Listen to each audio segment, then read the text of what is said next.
पुस्तगाव road येथील शिवसंघर्ष मित्रमंडळ, जय Shambho Narayan group, Shriram चौक, श्रीराम नगर यांच्या वतीने क्रांतीसूर्य महात्मा ज्योतिबा फुले यांच्या जयंतीनिमित्त वृक्षारोपण, वह्या, पुस्तके आणि महाप्रसाद वाटप करून अभिवादन करण्यात आले। या प्रसंगी माजी उपमहापौर गणेश भोसले, ॲडव्होकेट बाळासाहेब मेहत्रे, अतिश राऊत, विकी खरपुडे, गणेश वाघ, रियाज शेख, अनिकेत खंडागळे, राहुल उबाळे आदी उपस्थित होते। वंचित समाजाच्या हक्कांसाठी लढा देत समाज परिवर्तनात महात्मा फुले यांचे कार्य बहुमोल असेच आहे। त्यांचे विचार मंडळ आणि ग्रुपचे कार्यकर्ते सामाजिक उपक्रमातून प्रत्यक्षात अंमलात आणत आहे। अशाच उपक्रमांची समाजाला गरज असल्याचे यावेळी बोलताना गणेश भोसले म्हणाले। तर महात्मा ज्योतिबा फुले या थोर व्यक्तिमत्वाचे विचार आणि प्रेरणा घेऊन काम करणे गरजेचे असल्याचे यावेळी बोलताना ॲडव्होकेट बाळासाहेब मेहत्रे यांनी नमूद केले।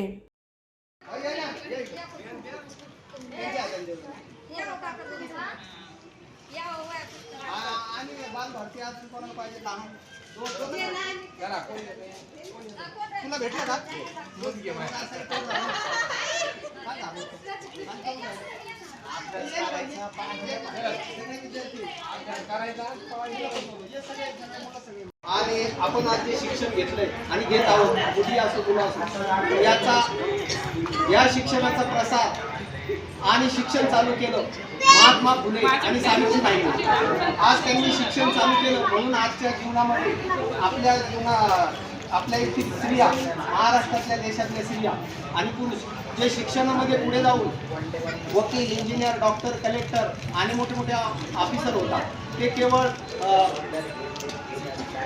ज्योतिबा फुले आणि सावित्रीबाई फुले या दाम्पत्याने आपलं जीवन स्त्री शिक्षणासाठी पुढे घेतलं। आणि सर्व मुली आज ज्या ऑफिसर होतात, उच्च शिक्षित होतात, ते केवळ महात्मा फुले आणि सावित्री माता त्यांच्यामुळे त्यांची जयंती आजच्या दिवशी पूर्ण देशामध्ये साजरी होते। तशी आज अहमदनगर जिल्ह्यामध्ये, शहरामध्ये प्रत्येक ठिकाणी साजरी झाली। तशीच ही जयंती छोट्याशा स्वरूपात नालेगाव, दातरंगे, वखार या ठिकाणी साजरी झाली आणि त्यामध्ये सर्व लहान मुलं यांना शिक्षणाची गोडी लागावी आणि शिक्षण त्यांनी घेण्यामध्ये त्यांना आनंद वाटावा, त्यासाठी त्यांना छोटेसे शालेय साहित्य वाटप केले। धन्यवाद। बातम्यांसाठी ई नवा मराठा यूट्यूब चॅनलला सबस्क्राईब करा आणि बेल आयकॉनवर प्रेस करा।